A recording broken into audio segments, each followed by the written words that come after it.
pensais que Daniel venait juste après Ézéchiel. C'est que nous avons dit que Daniel C'est un petit livre assez difficile. Après Ézéchiel, Daniel, juste après, là, il y a Ponce, il y a Osée et Joël, là. Il y a cette zone. Question.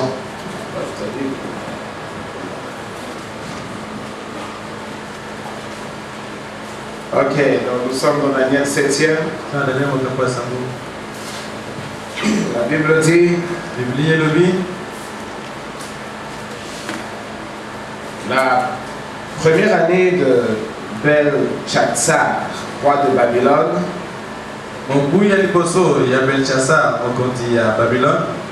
Daniel eut un songe et des visions de son esprit.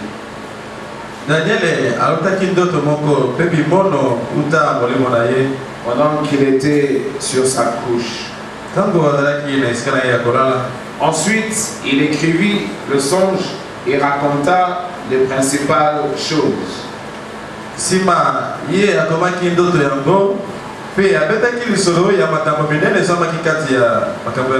Daniel commença et dit, je regardais pendant ma vision nocturne, et voici les 4 vents des cieux firent irruption sur la grande mer. Daniel abandaki pe alobi nazalaki kotala kati na mimono na ngai ya butu pe tala mipepe mine ya bangambo mine ya mokili engulumaki pe yaki kosokola nyonso na mai minene. 3e. Et 4 grands animaux sortirent de la mer, différents l'un de l'autre. Pe banama minene mine babimaki na mai o bakeseni moko na mosusu. La Bible dit, le premier était semblable à un lion et avait des ailes d'aigle. Je regardais jusqu'au moment où ses ailes furent arrachées. Il fut enlevé de terre et mis debout sur ses pieds comme un homme.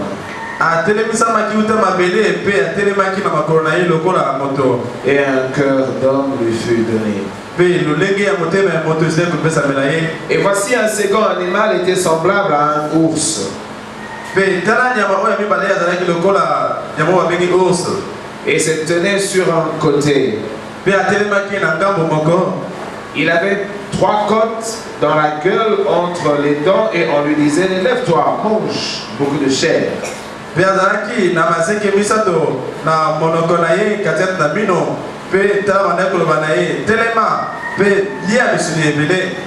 Après cela, je regardais et voici un autre était semblable à un léopard.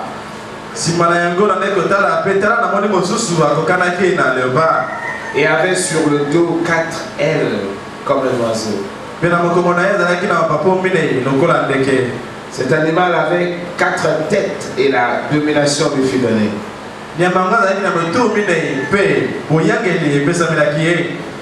Après cela, je regardais pendant mes visions nocturnes et voici, il y avait un 4e animal.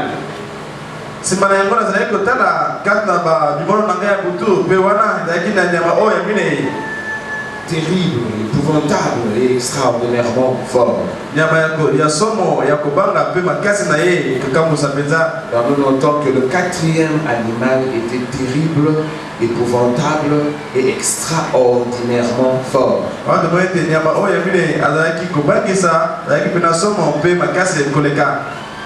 Il avait des grandes dents de fer, il mangeait, brisait et il foulait aux pieds ce qui restait.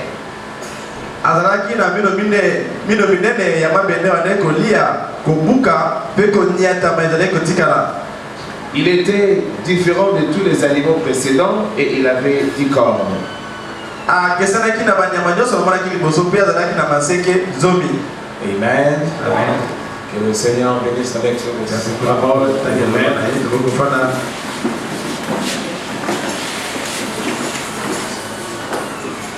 Si vous gardez vos Bibles ouvertes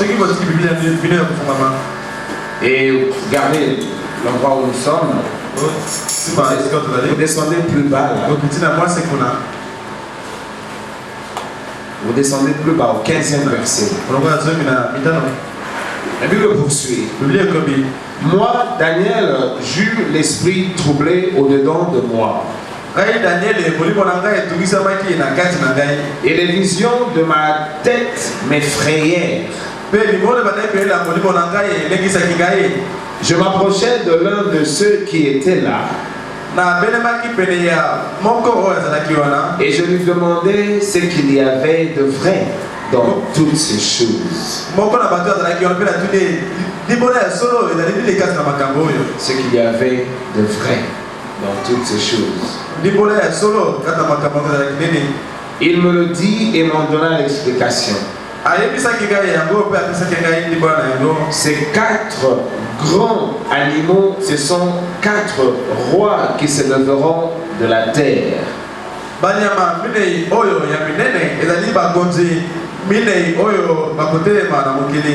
Mais les saints du Très-Haut recevront le royaume et ils posséderont le royaume éternellement, d'éternité en éternité.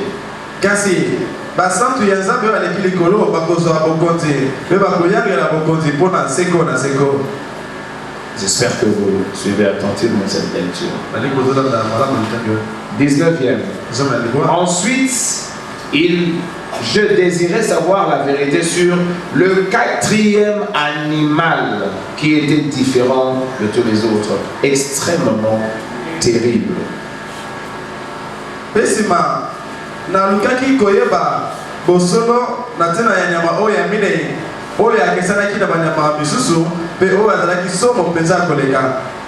Et qui avait des dents de fer et des ongles d'airain qui mangeaient, brisaient et foulaient aux pieds ce qui restait.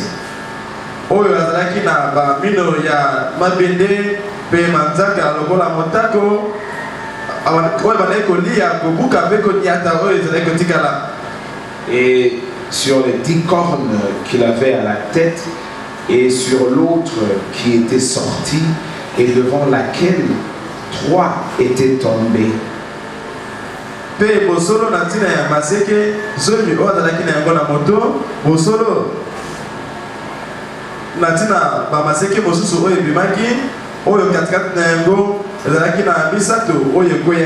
Sur cette corne qui avait des yeux, une bouche parlant avec arrogance et une plus grande apparence que les autres. «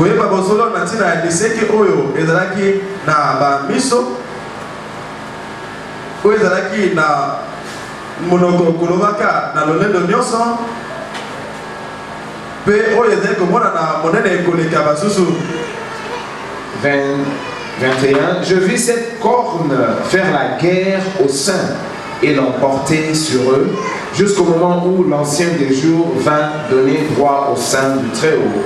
Et le temps arriva où les saints furent en possession du royaume. »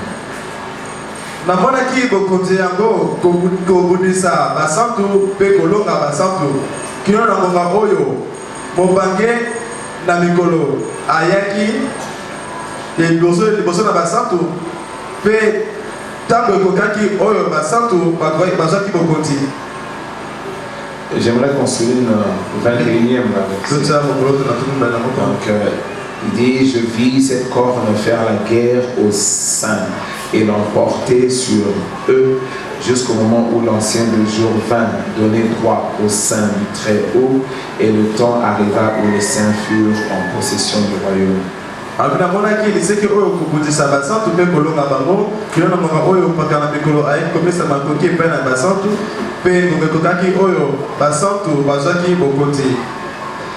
Il me parla ainsi. Le 4e animal, c'est un 4e royaume qui existera sur la terre, différent de tous les royaumes et qui dévorera toute la terre, la foulera, la brisera.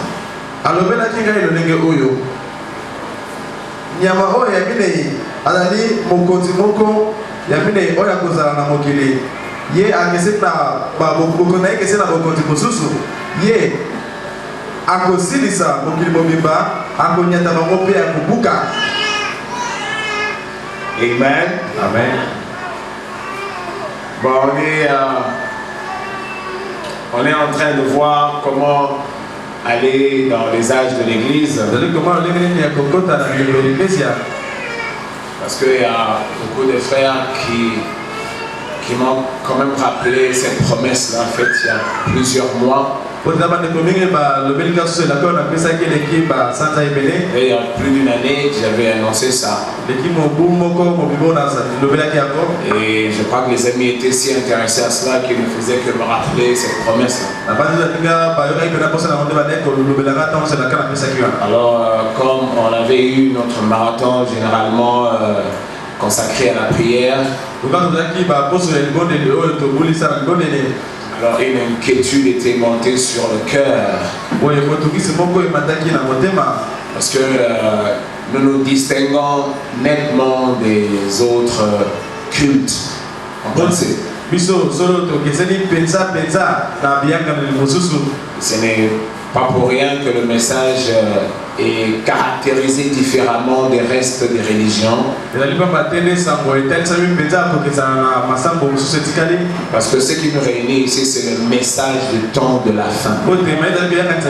Apporté par le messager du 7e âge de l'Église.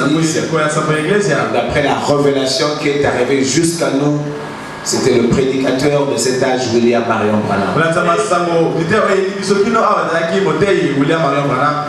Alors, vu cette particularité, ça fait que nous devons dire au peuple de Dieu ce que cette particularité veut effectivement dire dans la vie de chacun qui se dit croyant du message du temps de la fin.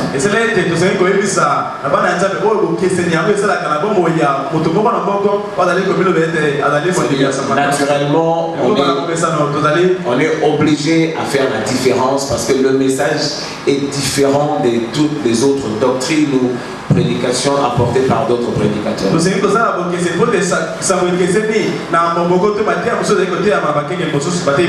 Parce que nous qui étions aussi dans cette dénomination-là, quand nous avons essayé d'analyser le message de William Branham, nous avons trouvé que c'était un homme qui ne faisait pas de compromis. Il ne s'arrêtait pas là où les exigences des prébis obligeaient les pasteurs à négocier avec la parole de Dieu pour faire plaisir à la masse.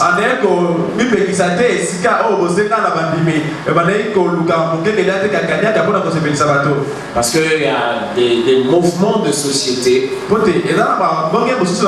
qui de fois l'emportaient sur les principes de la parole de Dieu et l'Église laissait faire ou même continue à laisser faire jusqu'aujourd'hui.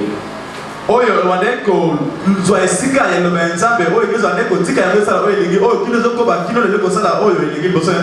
dépravation morale, toutes ces immoralités que nous voyons dans nos grandes villes ici, c'est exécuté par les humains qui se disent chrétiens et qui vont dans les églises. Quand vous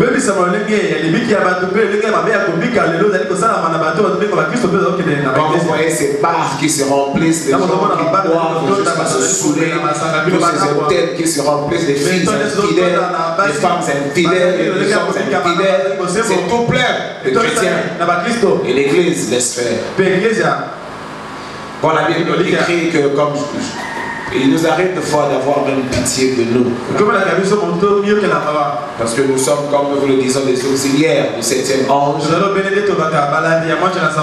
Nous annonçons le message du 7e ange. Alors nous parlons comme lui. Les gens ont tendance à nous traiter comme des durs. L'Église a fait beaucoup de compromis.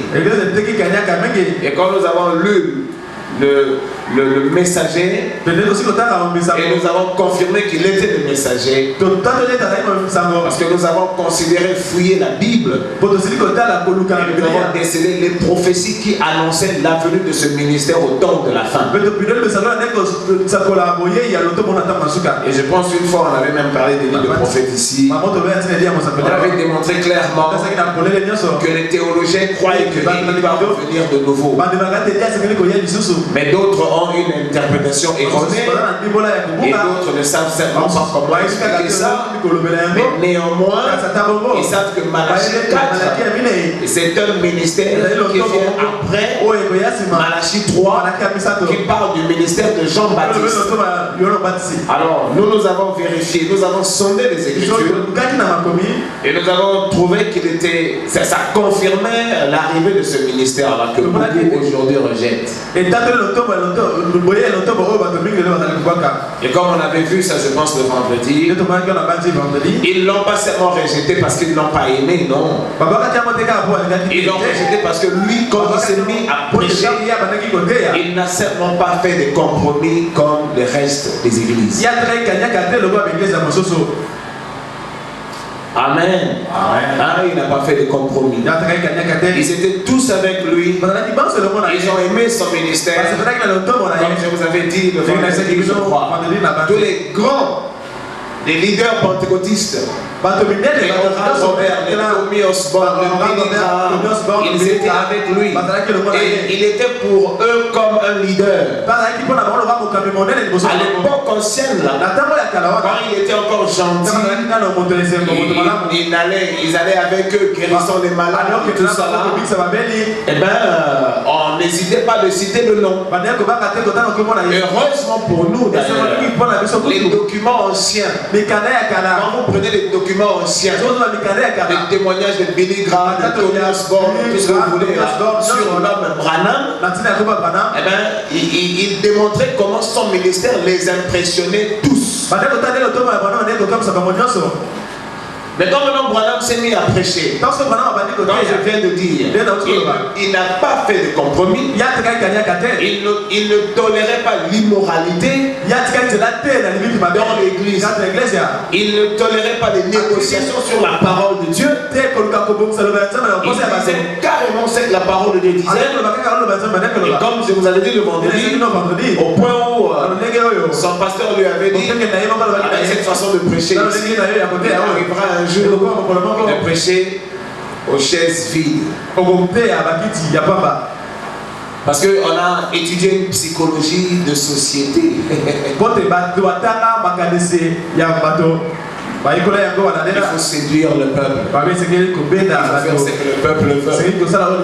Et nous avons aussi compris avec la révélation que leur problème est qu'ils sont en dehors de la volonté de Dieu. Voilà pourquoi l'onction de la parole, l'onction qui vivifie la parole que nous écoutons, ne suit pas leur prédication pour produire des nouvelles naissances. Il trouve impossible que l'homme vive à 100% dans la parole de Dieu. Il trouve qu'il y aura toujours quelque part là où l'homme va céder. Et quand nous parlons comme le 7e ange a parlé, ce n'est pas que nous imposons des lois. Là, nous ne va pas sauver l'homme. Mais il se trouve que quand le Saint-Esprit vient dans la vie du croyant, il amène à cet homme affaibli, condamné dans ce corps de péché, il lui amène la capacité de vivre en soumettant cette chair. Non pas l'homme faisant un quelconque, mais c'est la puissance du Saint-Esprit agissant dans l'homme, appuyé par la parole. La parole, c'est-à-dire les prescriptions, les ordonnances, les commandements. Parce que Jésus-Christ avait dit ceci: allez par tout le monde, faites de mes disciples. Comment devenons-nous les disciples de Jésus-Christ? C'est quand on nous parle de ces prescriptions. C'est ce qu'il avait dit: faites de mes disciples et enseignez-leur à observer les commandements. Or, dans la nouvelle alliance, les commandements sont observés non pas par l'esprit de l'homme, mais par le Saint-Esprit qui vient susciter le renouvellement de l'âme de l'homme. De sorte que l'amour divin dans le cœur de l'homme te donne carrément un dégoût de l'immoralité, un dégoût de la tricherie, un dégoût de la mondanité. Vous ne le ferez pas par vous-même. Amen. Ça, c'est le grand mystère caché. Et la Bible le confirme. On n'impose pas des lois. Ce n'est plus la dispensation de loi. Mais maintenant, c'est Dieu, par Jésus-Christ, qui vient vivre sa vie. C'est Dieu qui ne triche pas. L'homme est un tricheur. Dieu ne ment pas. L'homme est un menteur. C'est ça. Dieu, il ne dévie de rien du tout. Non, non. Il ne convoite pas. Il possède tout. Il ne convoite pas. C'est lui d'ailleurs le premier. Alors quand il vient vivre sa nature, quand il est croyant, il lui donne ses attributs. Comme nous avons dit, la foi, la vertu, la connaissance, la tempérance, la patience, la bonté, l'amour fraternel et la plénitude de la nature de Dieu dans les humains. Nous avons vu avec vous. C'était le vendredi. Quelqu'un m'a dit, oh, parce que tu as pratiquement prêché les âges de l'église. Oui, on a essayé de parcourir la grande route qu'a suivi de l'évangile, de l'évangélisation du monde païen. On est parti de l'Est jusqu'à l'Ouest. Donc nous avons trouvé qu'il fallait qu'on évite de s'engager dans des sections de moments de prière à la vaille-que-vaille. Nous étant différents, parce que nous avons reçu un message qui ne fait pas de compromis. Le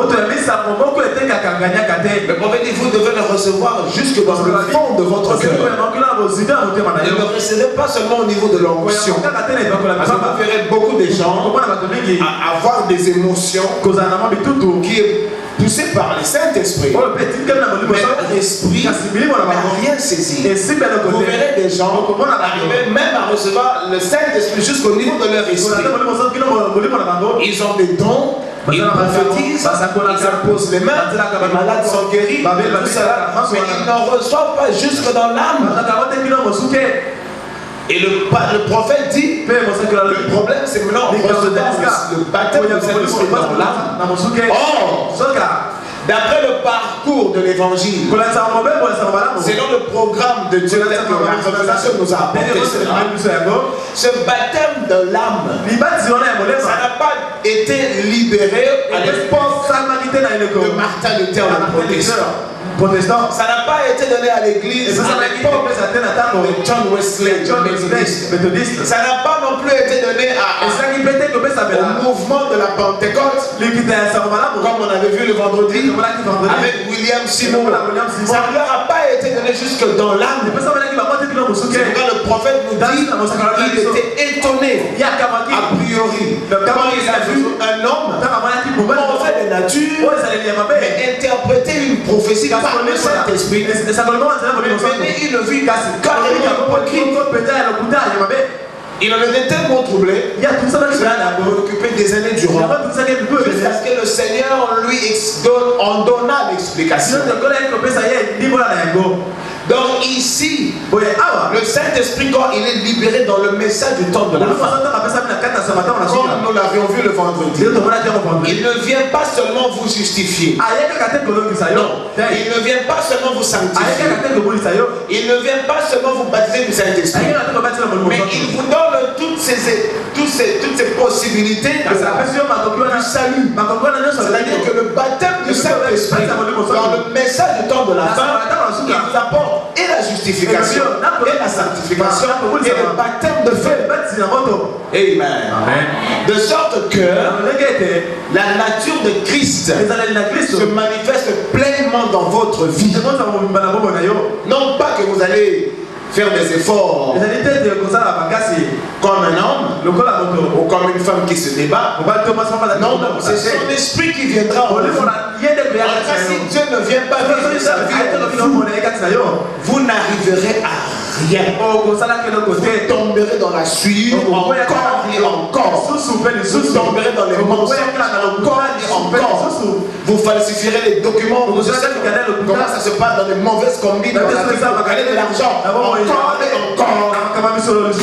Mais quand le Saint-Esprit vient dans le message du temps de la fin, parce que ici nous tenons à particulariser le message du temps de la fin. Nous ne voulons pas prendre les habitudes des autres qui croient mais dans le fond ils ne croient pas. Parce que croire en Dieu, c'est respecter toute sa parole. Or, il nous arrive de fois, nous avons des problèmes qui se dressent devant nous comme des murailles de fer. Et nous sommes obligés soit de mentir, soit de tricher, soit je ne sais quoi faire. Mais aller dans par des voies, de corruption ou de négociation, mais qui complique votre foi. Et c'est sur ça que William Branham est venu se tenir et prêcher contre. Dans le message du temps de la fin est différemment caractérisé. Quand nous venons, nous invoquons le Seigneur. Chaque miracle compte dans la croissance de la foi de celui qui doit aller à l'enlèvement. C'est-à-dire quand vous faites des expériences avec le Seigneur, ces expériences surnaturelles, ce n'est pas que pour que ça vous amène à quitter la pauvreté et devenir riche et bien manger chez lui à la maison, bien dormir et bien circuler dans la grande ville. Parfait aux gens que vous possédez matériellement et que c'est la preuve que Dieu est avec vous. Ça c'est le pentecôtisme. Où Dieu s'exprime par autant de matériel que vous avez, quoi. Autant de maisons, autant de voitures et tout ça. Et ils restent sur la terre et ils ont des projets que mondains. Et généralement, ils ne prêchent que l'évangile social. Mais dans le message, c'est différent. Chaque expérience surnaturelle augmente ta foi de manière à t'amener à la foi parfaite.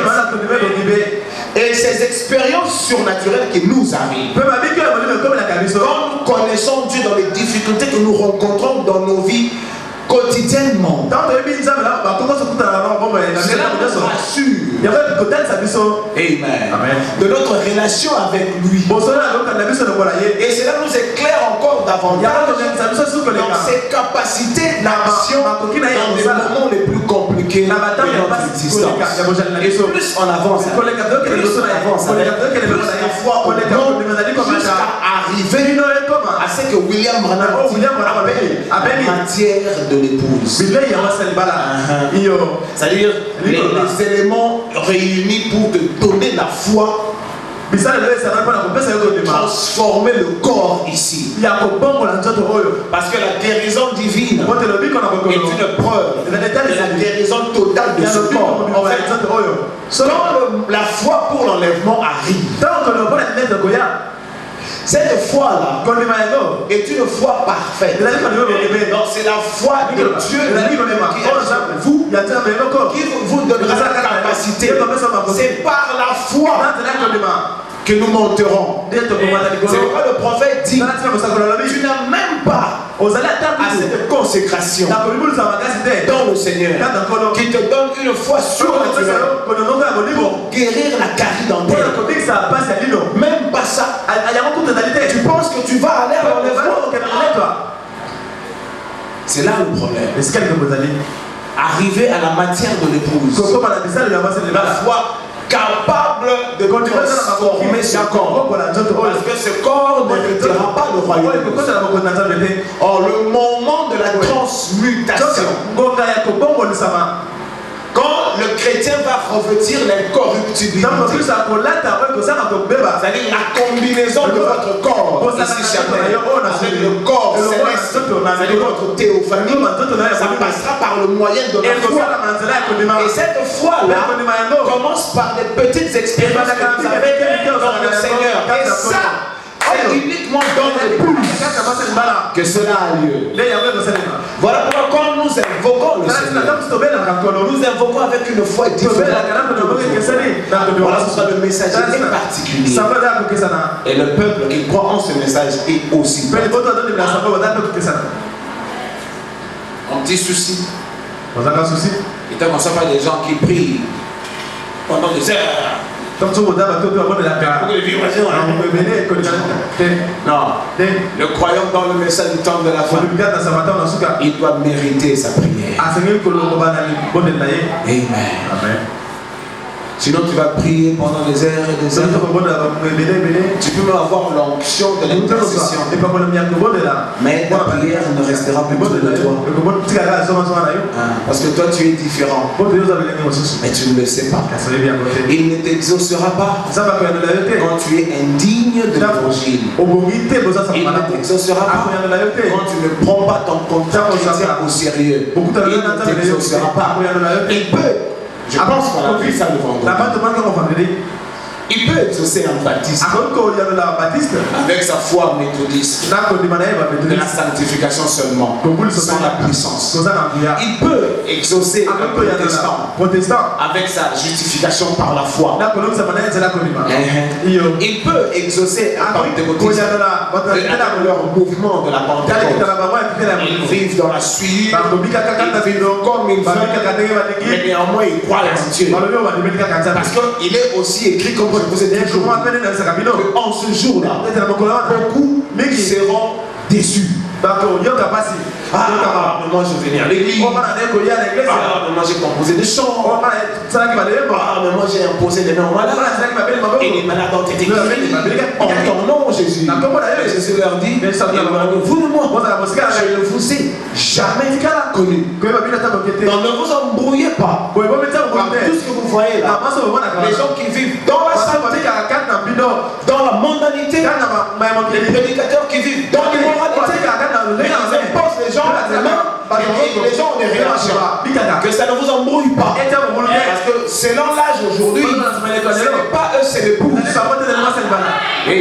Amen. C'est alors quand on a vu tout ça, on a peut-être pensé de prêcher de manière que l'on comprenne que nous sommes différents.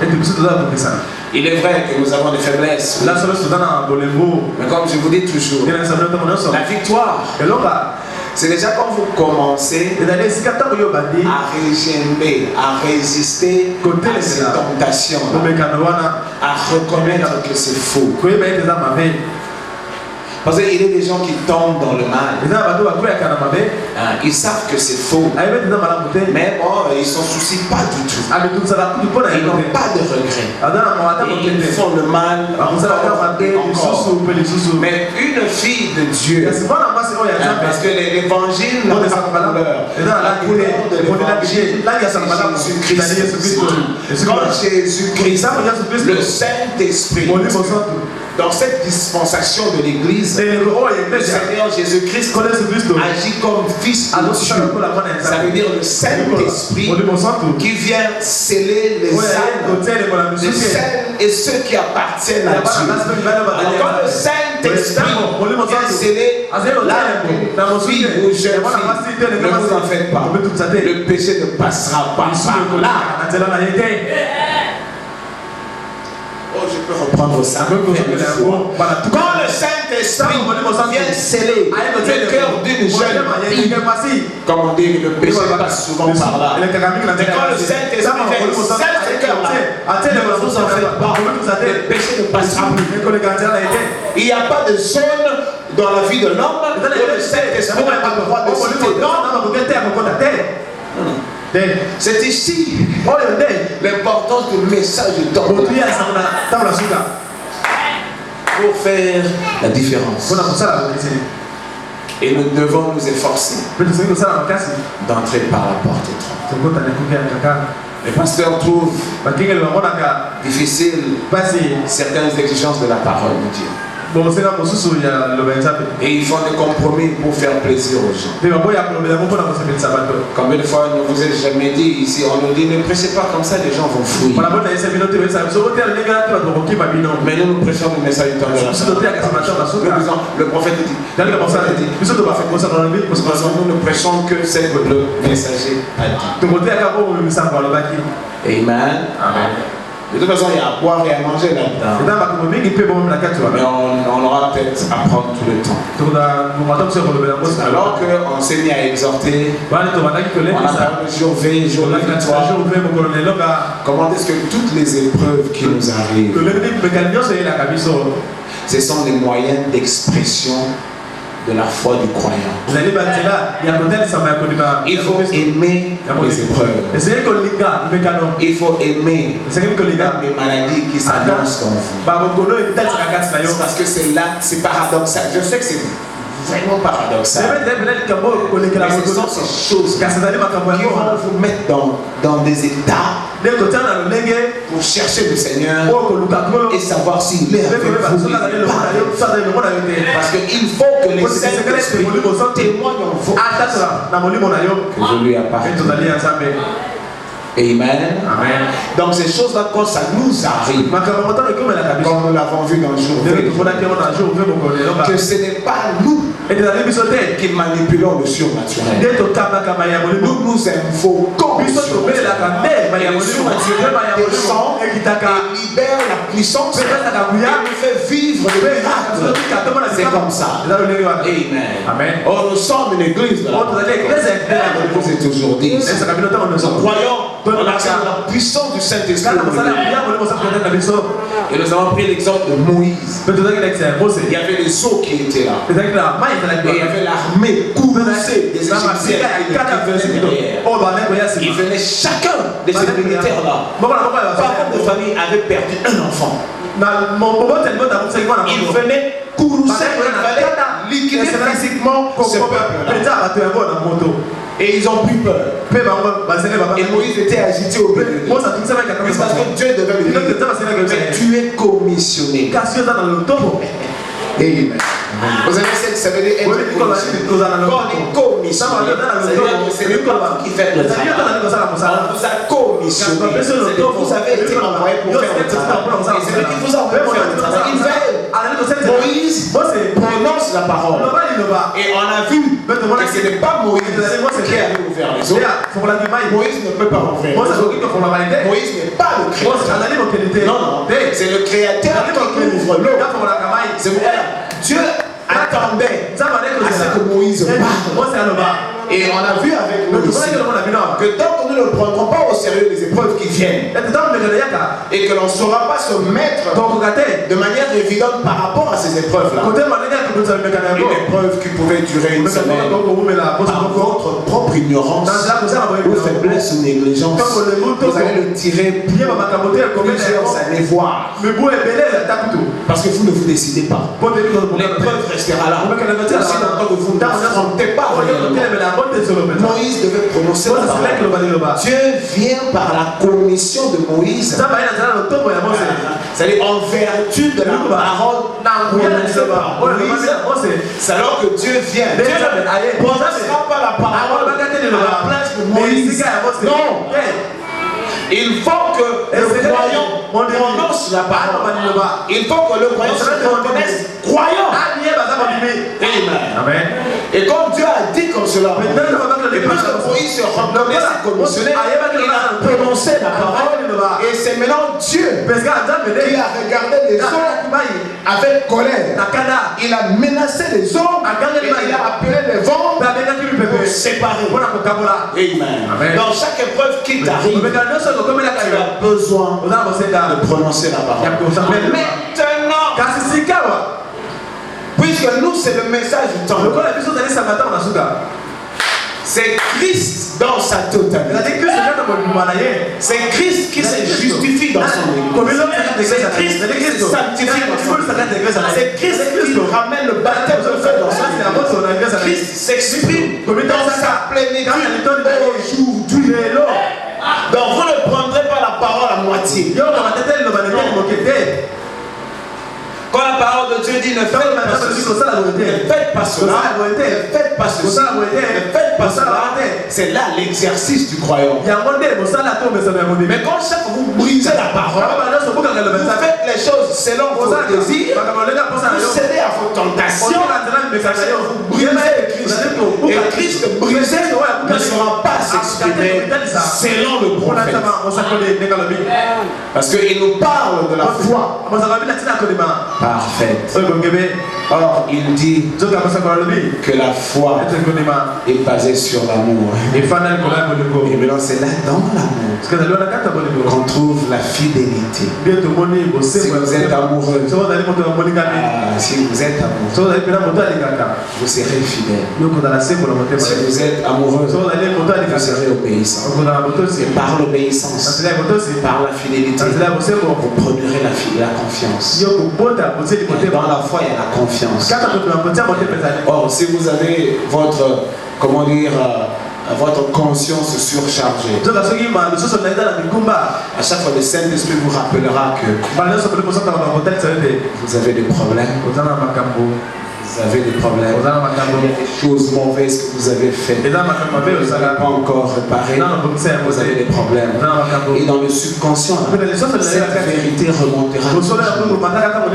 Et chaque fois dans la prière, vous ne serez sûr de rien. Je parle de ceux qui croient dans le je ne parle pas de ceux qui sont avec nous dans l'église où on empêche le message du temps. Je répète, je parle à ceux qui croient au message dans le message du temps de la grâce et qui la vivent effectivement. Je ne parle pas de ceux qui viennent avec le message du temps de la grâce mais ne croient pas au message. Amen. Alors quand vous êtes celui-là, Dieu vous amènera obligatoirement à ce genre d'expérience. Parce que le Seigneur, tel que nous sommes assis là, il travaille et il prépare secrètement la fin. Quand l'enlèvement viendra, beaucoup resteront. Quand le Seigneur déclenche le mouvement de l'enlèvement, voici qu'il ne vient pas prendre les églises. Non, il n'a rien à voir avec l'église. Non. Lui, il cherche ceux qui viennent dans les églises, qui écoutent la parole et qui s'y conforment. Ce sont ceux-là qui constituent mystérieusement son église. Et c'est une église qui est universelle. Produit par des églises locales. Dans chaque église, il y a une portion. Vous vous rappellerez des trois sortes de croyants. Les trois sortes de croyants. Il y a d'autres qui viennent par curiosité, d'autres qui viennent parce qu'ils n'ont pas le choix, comme Caïn était allé vers Dieu. Alléluia. Nous avons vu la lumière du soir. Parce que la lumière du soir est venue jusqu'à nous. Et nous voulons faire simplement très attention. Amen. Quand on va appeler marathon, quand nous venons pour prier, il ne faudra pas venir prier comme les pentecôtistes. Nous ne sommes pas les pentecôtistes. Nous sommes sortis d'eux. Et nous sommes différents. Amen. Nous adorons Dieu en esprit et dans la totalité de la parole de Dieu. Ce n'est pas que la Bible ne sera pas dit. C'est trop fort. Non. Vous prenez le tout comme l'agneau pascal. Il a mangé totalement. C'est l'agneau de l'épreuve. Vous devez manger de tout. Ne mettez pas les ingrédients pour que ça donne un parfum de cuisine. Non. Mettez au feu carrément. Et vous mangez de tout ce qu'il y a à l'intérieur. Toutes les saletés à l'intérieur, vous mangez. Et comme si ça ne suffisait pas, prenez le pain de l'affliction. Le pain sans levain. C'est ça la Pâque du Seigneur. C'est ça le voyage du croyant. Et comme c'est le pain d'affliction ne suffisait pas, il dit des herbes amères. Des herbes amères. C'est ici où on doit perdre sa vie. C'est ici où on doit, par rapport à la parole de Dieu, s'oublier carrément. Et oh Seigneur, oh je ne saurais pas. Oh mais Seigneur, qu'est-ce que je peux faire ici? L'amour divin dans votre cœur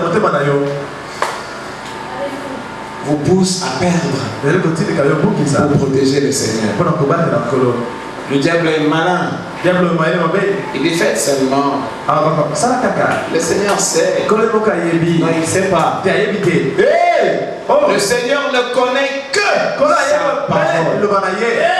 Quand vous serez un tricheur, vous tricherez consciemment. Amen. Nous sommes le message du temps de là. Nous devons vraiment être différents. C'est pourquoi finalement quand on réfléchit, on va faire quoi? Comment prouver à l'église que nous sommes différents? Alors qu'on a pensé carrément entrer dans la longue période des âges de l'église. Amen. Alors le vendredi quand on a essayé d'exposer tel qu'on avait fait, et on est parti depuis Daniel. Généralement quand nous parlons de cet âge de l'église, nous ne voulons pas y entrer directement. Nous voulons prendre la période qui a précédé cette période de l'église. Parce que avant Jésus-Christ, l'église n'existait pas. Non. Ça n'existait pas. L'église a commencé à exister après le Seigneur Jésus-Christ. Alors maintenant, nous voulons amener les gens à comprendre qu'est-ce qui était à l'origine de la création de l'église qui n'existait pas. Parce que nous savons tous que auparavant, Dieu ne marchait ou ne traitait qu'avec un peuple de l'Orient appelé Israël. Abraham, c'était un parent. Isaac, Jacob, c'était des patriarches.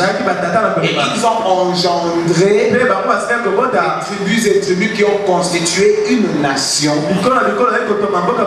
appelée la nation d'Israël. Et c'est seulement eux qui adoraient le Dieu que nous adorons aujourd'hui. Et c'est là le problème. Le grand Jéhovah, là à l'époque de l'Égypte, il n'était pas adoré par les Égyptiens. Et il n'y avait pas seulement l'Égypte, le monde était rempli de nations. Il y avait Babylone d'un côté, il y avait la Syrie. La Syrie de l'autre côté, il y avait les Grecs, il y avait les comment dire, différents peuples à l'époque. Mais un seul peuple adorait le Dieu que le monde entier prétend adorer aujourd'hui. Alors maintenant nous voulons amener les gens à ce qu'ils comprennent. Qu'est-ce qui fait que ce Dieu qui autrefois était adoré par une seule nation, on est à se libérer dans toutes les nations aujourd'hui. Amen. Parce que même à l'époque d'Israël, aucun païen n'était toléré d'accéder au temple où l'on adorait le Dieu créateur. Ils étaient tous créatures de ce Dieu. Mais voici Dieu dans son programme. Il a choisi cette nation-là et il a rejeté les autres. Et il disait même que moi je vous ai choisi. Vous êtes mon peuple. Et il rejetait tous ces Amoréens, tous ces Philistins, tous ces Moabites. Ils n'avaient pas droit de citer en Israël. Et il leur était même pas permis sous peine de mort d'entrer au temple. Dans le contact était qu'avec les descendants d'Abraham, homme physique.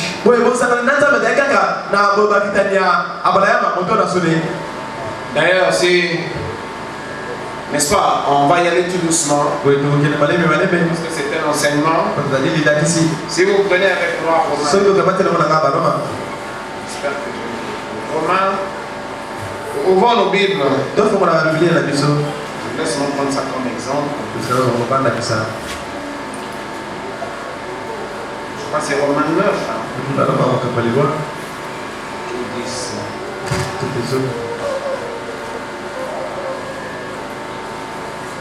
Ici, dans Romains 9,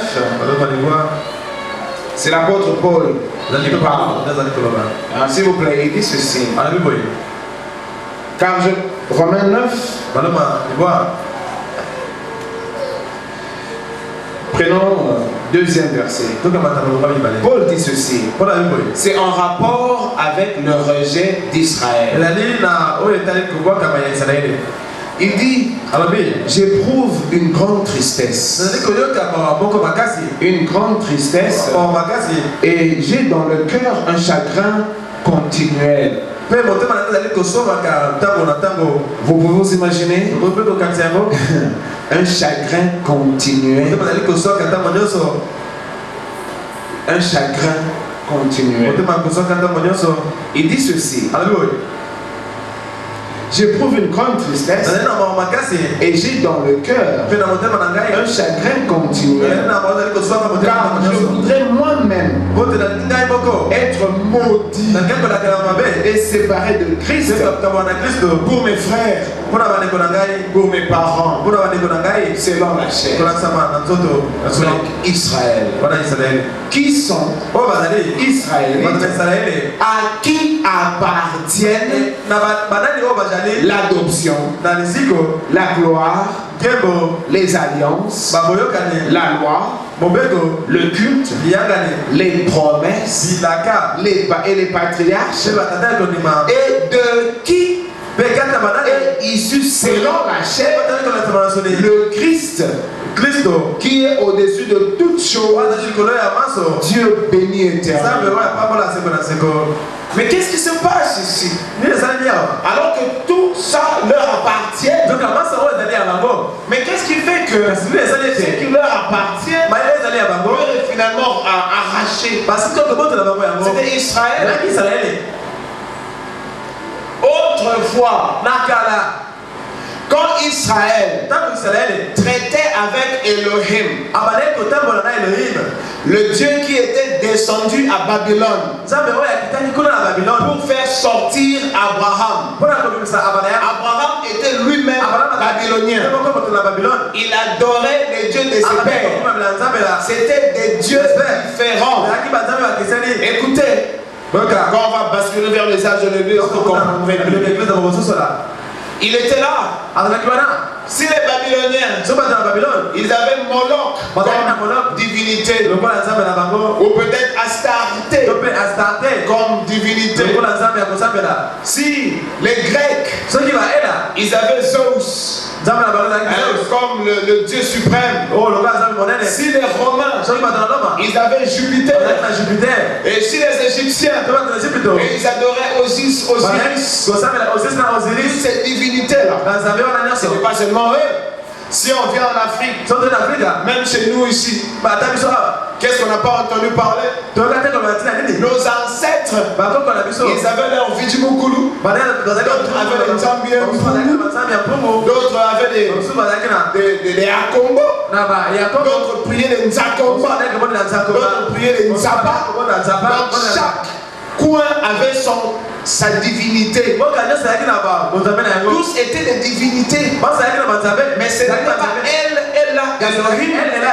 qui s'était blottie dans la secteur, dans la section d'Abraham. Abraham seul et sa descendance. Mais maintenant selon Romains 9, mais qu'est-ce qui est arrivé pour que Paul dise je dois être anathème? Écoutez, quand Paul a finalement compris qu'en tuant les chrétiens, il combattait Christ.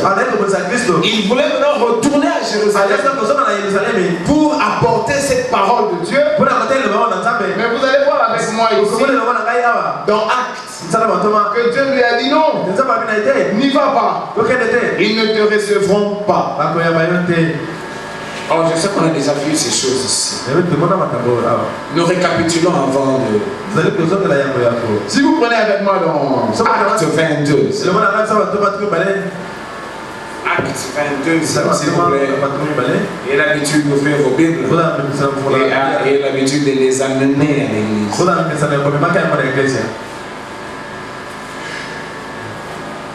Acte 22. La Bible dit, c'est l'apôtre Paul. Il dit ceci. De retour à Jérusalem, comme je priais dans le temple, je fus ravi en extase. Et je vis le Seigneur qui me disait, hâte-toi. Voilà. Hâte-toi, Paul, et sors immédiatement de Jérusalem. Pourquoi? Parce qu'ils ne recevront pas ton témoignage sur moi. Paul devait s'étonner. Mais c'est à eux qu'appartiennent les promesses. Mais c'est à eux qu'appartiennent les patriarches, les lois et les ordonnances. C'est même par eux qu'était issu Christ. N'est pas à l'heure. Qu'est-ce qui se passe? Écoutez. Et je dis, Seigneur, ils savent dans les Juifs, ils savent eux-mêmes que je faisais mettre en prison et battre de verge dans les synagogues ceux qui croyaient en toi. Ils savent que lorsqu'on répondit le sang d'Étienne comme témoin, j'étais moi-même présent, joignant mon approbation à celle des autres et gardant les vêtements de ceux qui le faisaient mourir. Alors le Seigneur me dit, va, Paul, je t'enverrai au loin vers les nations. Maintenant écoutez, en cas c'est comme à l'école. Ici nous rentrons dans l'histoire, c'est-à-dire dans la grande aventure de l'humanité. En tout cas, nous sommes comme à l'école, comme quelqu'un avait dit le vendredi, que le message c'est comme l'université. Quand on envoie Paul vers les nations, mais là vers les nations, ils ont leur Dieu, ils ont des divinités. C'est comme je viens de te dire.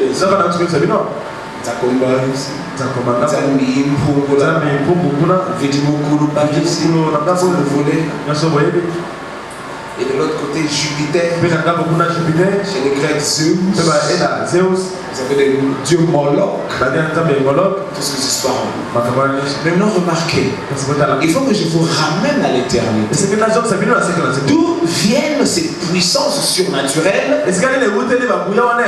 que les habitants de la terre ont considérées comme des dieux? Vous vous rappelez d'Ézéchiel 21? Ils viennent des dimensions éternelles, cette frange d'anges révélés. Quand ils ont été précipités sur la terre, et ils sont venus en étant très actifs, et ils se sont fait finalement adorer. Qu'est-ce qui leur a donné la capacité d'être accueillis comme des divinités?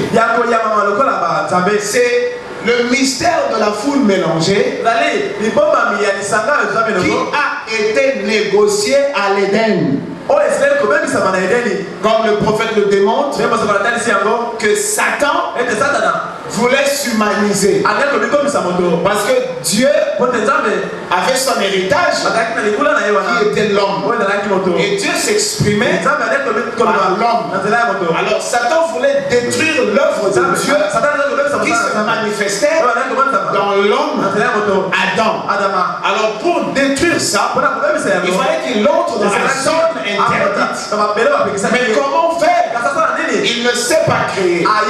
C'est vrai, il est tripoté selon le prophète via la bête de l'Éden. On a déjà vu ça ici. Pour produire Caïn.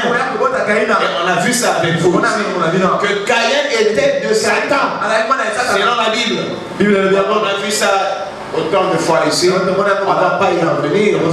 Et c'est à partir de là que Satan a su, c'est-à-dire se donner une possibilité d'expression. C'est pourquoi d'ailleurs Caïn, ne sachant pas qu'il était de la mauvaise sémence, il voulait adorer le vrai Dieu. Le vrai Dieu lui a carrément privé de la révélation, de la manière de l'adorer effectivement. Mais Abel, étant de la race pure, de la sémence d'Adam véritable, le prophète dit, Dieu lui révéla. Parce que vous n'aborderez pas Dieu par vous-même. C'est ce que je vous dis ici. Nous ne sommes pas de la Pentecôte. Ils abordent Dieu par eux-mêmes. Nous ne sommes pas de chez les protestants. Non, non. Je vous dis qu'il y a à boire et à manger. On va voir ça au fil de temps. Nous devons aborder Dieu. Sinon, vous vous rappelez de Jésus-Christ avec la femme au puits. La femme au puits, il se faisait prévaloir, étant samaritaine, qu'elle aussi avait pour père Jacob. C'est évident, parce que les Samaritains, c'est le mélange des descendants de Jacob et des païens. Alors eux aussi observaient les principes selon la religion de leur ancêtre Jacob. Il dit à Christ, mais est-ce que toi tu es plus important que notre père Jacob? Et puis nous, nos pères ont adoré ici, sur cette montagne. Je pense à la montagne de Carizim. Jésus-Christ lui a dit rien. Ça sera ni ici, ni à Jérusalem. Le Père cherche d'autres types d'adorateurs. C'est ni sur cette montagne, ni là-bas au temple. C'est fini ça. Maintenant vous l'adorerez en esprit et en vérité. Alors quand on dit en esprit, c'est vrai que quelqu'un dira par exemple puissance, mais la vérité, c'est toute la parole de Dieu observée. Nous le voyons souvent quand on a des problèmes, quand les chrétiens ont des problèmes. Le frère, ça il faut réparer, ça il faut arrêter. D'autres même se rétractent. Là c'est trop fort. Je ne serai pas. Ils arrêtent carrément, ils viennent plus. Pourquoi vous ne venez plus? C'est que vous m'exigez là. Et quand il dit ça, c'est pas qu'il arrête de prier. Il va prier ailleurs. Là où on va lui tolérer ce que lui il veut faire. En esprit et en vérité. Ne pas faire ce que la parole de Dieu ne veut pas que l'on fasse. Et même celui qui n'a pas lu la parole de Dieu, la Bible dit qu'il a sa conscience qui fait naturellement une loi. Parce qu'on a beaucoup de mauvaises choses, même sans avoir lu la parole de Dieu. Nous le faisons toujours en cachette. Parce que c'est la conscience qui nous fait voir que c'est faux. Amen. Amen. Ne venez pas à Dieu comme Caïn. Dieu s'est-il révélé à vous? Que s'il ne s'est pas révélé à vous, il n'exaucera pas votre adoration. Amen. Donc nous devons faire très attention. Alors Dieu qui a sorti Abraham et qui a marché avec lui, mais vers la fin ici, quelque chose se passe. Maintenant écoutez-moi attentivement. Quand la chose se passe ainsi, Israël entre dans une rupture de contact avec Dieu. Selon l'histoire, cette rupture s'est confirmée quand le général Titus a détruit le temple. Parce que le prophète dit, Dieu ne peut pas au même moment qu'il traite avec Israël, traiter avec les païens. Or, quand la prédication de l'évangile a commencé, il y avait dans le monde le judaïsme et le christianisme qui chevauchaient. D'un côté, eh ben, Israël existait avec le temple, parce que le symbole de la religion d'Israël, c'est le temple. Parce que c'est là où est supposée la résidence de l'éternel Dieu. Le symbole de la religion, c'est le temple. Mais Dieu a fait en sorte que les Romains viennent détruire ce temple-là. Et comme si ça ne suffisait pas, le Sénat romain avait décrété que tous les Juifs sortent de la Palestine et il leur était plus permis d'y mettre le pied. Et il y a des prophéties qu'on lira là-dessus, que Israël sera foulé au pied par les nations pendant une période donnée. C'est pourquoi d'ailleurs vous voyez quand ils sont rentrés ici, il y a toujours des troubles là-bas. Eux ils disent qu'ils sont chez eux, ils disent que vous n'avez jamais été ici pendant 2000 ans. Alors qu'à l'origine, il y avait une raison qui a fait qu'on les chasse de la Palestine par les Romains. Donc je disais ceci. Quand Dieu envoie Paul, il dit il ne faut pas aller dans Jérusalem. Ils ne vont pas recevoir le témoignage que tu donneras de moi là-bas. Non. Il a dit à Paul, je t'envoie vers les nations. Bon, maintenant, quand il envoie Paul vers les nations, c'est pas un terrain vide. Les nations, c'est un terrain conquis par les démons qui sont adorés comme des divinités. Amen. C'est ce qui fait que je vous ai ramené maintenant dans Daniel. Parce que souvent les gens qui viennent à Christ, ils ne savent pas que le christianisme est lié au mouvement, à tout mouvement socio-politique. Je vous lirai le prophète, comment il démontre que l'histoire du monde est liée avec l'histoire de l'Église. Peut-être que vous ne savez pas. En fait, eux existent à cause de nous. Les pays, les nations, les royaumes, ils existent à cause de nous. Dieu les utilise comme des instruments de temps, des instruments, des moments pour accomplir sa volonté sur la terre. Aujourd'hui, on parle de l'ONU. Beaucoup de chrétiens ne savent même pas que l'ONU, telle qu'elle est dressée, c'est un instrument entre les mains de Dieu qui agira par Satan pour amener à accomplir des prophéties. Je vous ai ramené dans Daniel. Et j'ai souligné sur le 4e royaume. Parce qu'on a vu 4 bêtes symbolisant les royaumes. Et vous allez voir que ces bêtes-là sortent des eaux. Or, dans le langage biblique, les eaux ont toujours typifié ou symbolisé des nations, des clans, des tribus et des langues. Donc ces nations, ces puissances ici, parce qu'une bête dans le langage biblique représente, symbolise la puissance. Et ces puissances-là, ce sont des puissances lucifériennes, si vous voulez.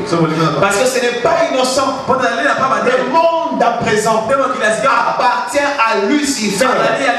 La religion de ce monde est gérée par Lucifer. Il y a un grand combat spirituel entre l'esprit de Christ et l'esprit de Lucifer. Et ils se battent côte à côte dans l'église. C'est pourquoi le prophète nous a même dit de faire attention aux églises. Ça va vous étonner. Le prophète dit, il y a beaucoup de gens qui entrent dans les églises. Ils pensent adorer Christ. Mais c'est Satan qu'ils adorent. Bon, il y a à boire et à manger. On va y aller avec le temps. Lucifer, Satan a accueilli Jésus-Christ. Tu es venu ici? C'est chez moi ici. Qu'est-ce que tu veux? Tu veux ceci? Tu veux cela? Après ça, je te donne. Il a dit à Christ, tout ça m'appartient. Et quand vous le lisez dans la Bible, vous avez tendance à croire que c'est quand il avait dit là-bas. Non, jusqu'aujourd'hui. Ce monde ici appartient à Satan. Mais comment agit-il? Bon, c'est comme je vous ai dit. Quand nous retournons à l'Éden, quand nous avons parlé de la sémence, vous avez vu comment est-ce que Satan a su se créer une représentation. De sorte qu'aujourd'hui, il y a des humains qui ont des oreilles, il y a des humains qui ont des cheveux, il y a des humains qui ont des yeux, il y a des humains qui ont des bouches, comme vous, mais de la race des vipères, de la race de Satan. Ils ne vont jamais se soumettre à la parole, mais ils sont créateurs. Vous partagez un même, c'est-à-dire une même famille, sortis des mêmes parents, mais lui, il est d'une autre race. Il ne se soumettra jamais à la totale volonté de Dieu. C'est un grand mystère qui échappe aux humains. Satan voulait ceci. Alors, quand nous retournons à ces puissances, c'est géré par des divinités. Bon, directement, on parle des 4 grands empires représentés par ces bêtes-là.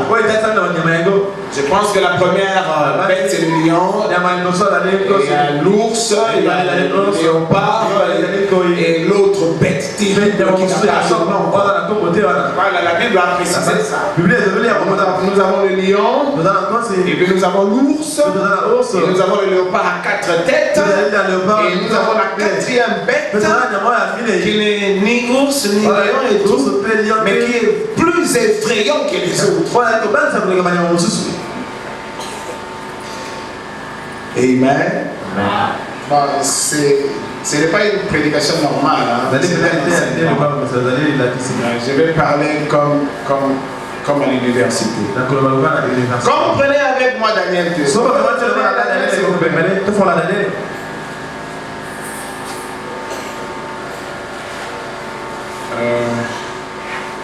C'est Nebuchadnezzar qui a eu un songe.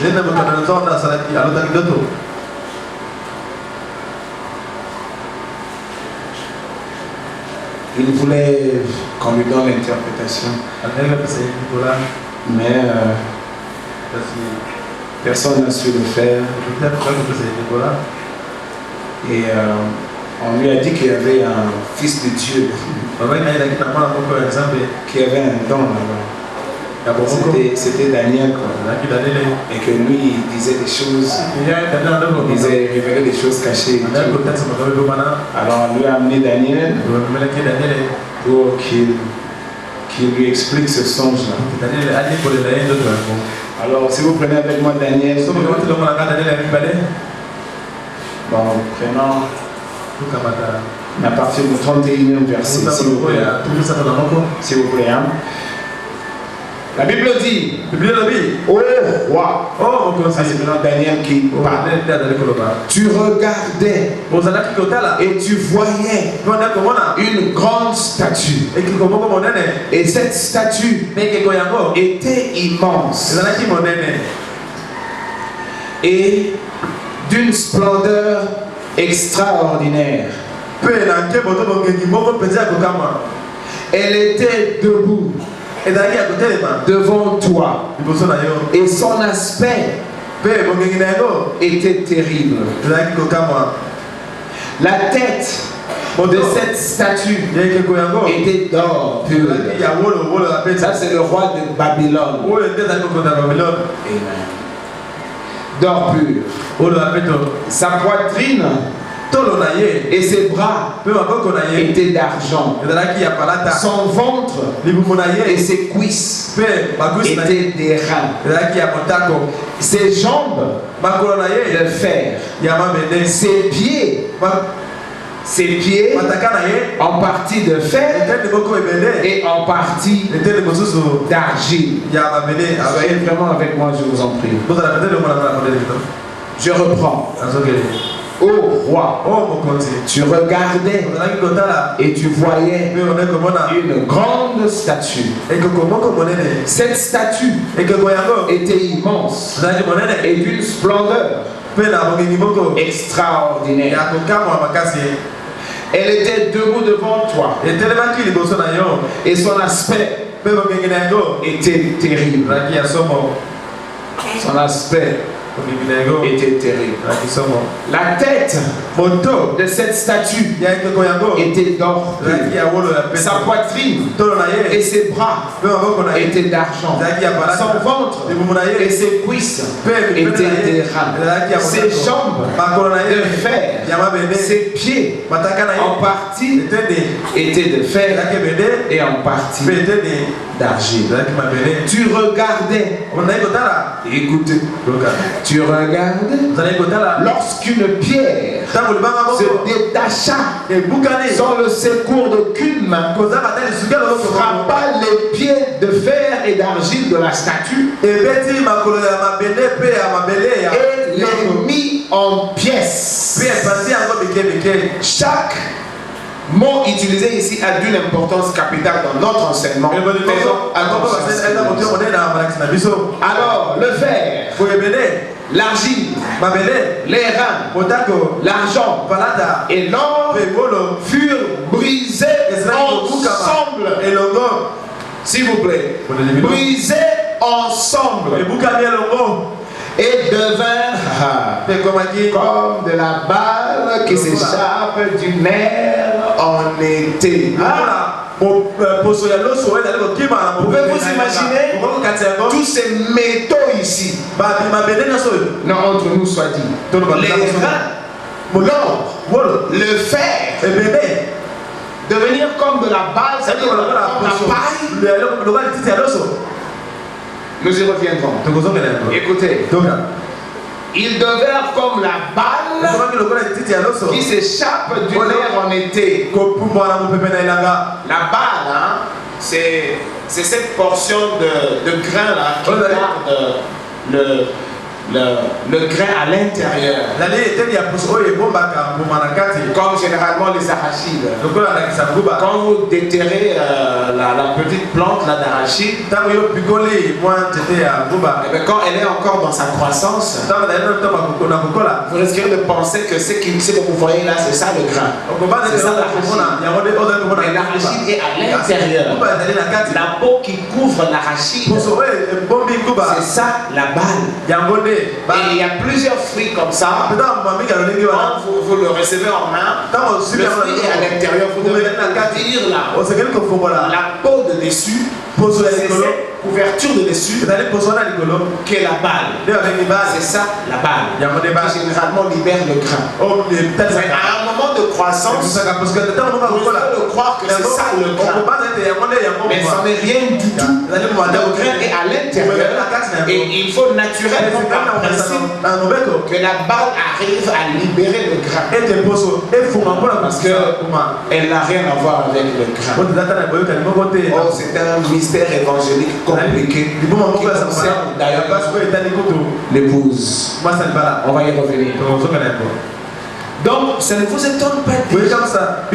Parce que moi, ça m'étonne. Comment ces métaux, le fer et les reins et l'or comme une pierre qui se détache d'une montagne sans le secours d'aucune main. Frappe cette statue immense que Nebuchadnezzar avait vue et il brise les pieds et toutes ces parties de ce corps-là se brisent. J'aime la précision de la parole. Écoutez. Tu regardais, toi, Nebuchadnezzar, lorsqu'une pierre se détacha sans le secours d'aucune main, frappa le pied de fer et d'argile de la statue et les mit en pièces. Alors, le fer, l'argile, les reins, l'argent, oh là là, ce sont des métaux solides. Et l'or, ils furent brisés ensemble et devinrent comme la balle qui s'échappe du nerf en été. Donc vous devez comprendre ces choses. Une ère, l'air c'est quoi? L'air c'est quand à l'ancien temps, quand les cultivateurs récupéraient les éléments mûrs de leur champ, le blé par exemple, avec lequel on fait du pain, ils amenaient ça à un niveau, quelque part ils préparent là un niveau aplati, d'une certaine circonférence là. Et puis c'est là où ils se mettent à battre les éléments pour les détacher de leur balle. Le riz. Le riz a aussi une balle. On sorte et laisse les balles comme ça. Alors cet endroit-là on l'appelle nerf. Et généralement quand on a battu ces blés là, là par terre ils tombent les balles. Et on les sépare des grains et on amène les grains dans des greniers et les balles là sont réunies pour mise au feu, brûlées au feu. Et de temps en temps il reste quelques petits balles. Quand il y a des vents qui soufflent, et souvent c'est léger quoi, c'est emporté. C'est ce que ça veut dire ici. Quand cette stature, j'ai l'image, il y a des amis artistes qui ont représenté cela. Je pourrais vous le montrer comment le roi, l'empereur Nebuchadnezzar a regardé, il était effrayé par cette statue immense et solide. Et quand la pierre qui a quitté la montagne, j'aime ça, sans le secours de qui ne frappa cette statue des pieds. Vous avez plus stratégique que Dieu, il n'y a pas. Il ne frappe pas aux hanches, il ne frappe pas à la tête, il frappe au niveau de base, le déstabiliser là, pour provoquer une chute. Et alors en tombant, toute cette statue s'est écrasée. En s'écrasant, les résidus, les particules émiettées sont devenues comme la balle. Rentrons dans la Bible. Écoutez. Alors le fer, l'argile, les reins, l'argent et l'or. Voilà,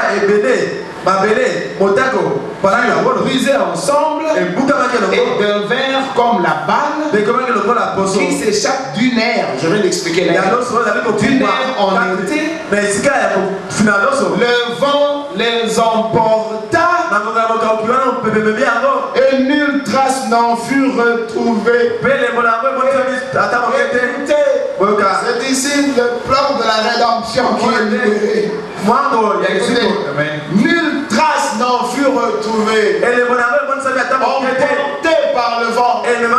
Mais, et moi j'aime ce mais la pierre qui avait frapper la statue devant une grande montagne et remplir toute la terre. Voilà le songe. Nous en donnerons l'explication devant le roi. Ça c'est Daniel. Oh roi Nebuchadnezzar, tu es le roi des rois, car le Dieu des cieux t'a donné l'empire, la puissance, la force et la gloire. Il a remis entre tes mains en quelques lieux qu'ils habitent les enfants des hommes, les bêtes des champs et les oiseaux du ciel, et il t'a fait dominer sur eux. C'est toi qui es la tête d'homme. Voilà. C'est toi qui es la tête d'homme. Aha. Après toi, il se lèvera un autre royaume, moindre que le tien. Puis un troisième royaume, s'il vous plaît, suivez. Un troisième royaume qui sera des reins et qui dominera sur toute la terre. 40. Il y aura un quatrième royaume fort comme du fer. J'insiste sur le quatrième royaume. Parce que nous avons affaire à ce quatrième royaume. Écoutez, il y aura un quatrième royaume fort comme du fer, de même que le fer brise et prend tout. Il brisera et rompra tout, comme le fer qui met tout en pièces. Et comme tu as vu les pieds et les orteils en partie d'argile, d'argile de potier, l'Esprit de Dieu précise l'argile du potier et en partie de fer. Le royaume sera divisé, mais il y aura en lui quelque chose. Écoutez, il y aura en lui quelque chose de la force du fer, parce que tu as vu le fer mêlé avec l'argile. Et comme les doigts et les pieds étaient en partie de fer et en partie d'argile, ce royaume sera en partie fort et en partie fragile. Tu as vu le fer mêlé avec l'argile, parce qu'ils se mêleront par alliance humaine